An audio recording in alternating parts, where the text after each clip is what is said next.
मेरे अहबाब को मेरा सलाम और ईद उल ज़ुहा मुबारक। अल्लाह आपको खुश रखे। इसी हवाले से चंद अशार आपकी खिदमत में पेश करता हूँ। अर्ज़ किया है, दुनिया है इसलिए दीवानी खलील की, दुनिया है इसलिए दीवानी खलील की, अब तक वो याद है कुर्बानी खलील की।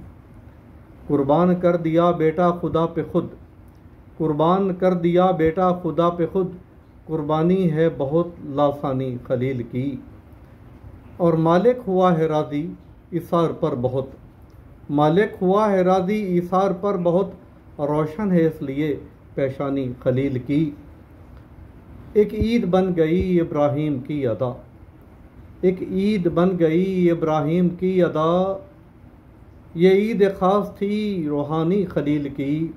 और शेर अर्ज़ है कि अपने ज़बी को रब ने यूं बचा लिया, अपने ज़बी को रब ने यूं बचा लिया, दो चंद हो गई हैरानी खलील की।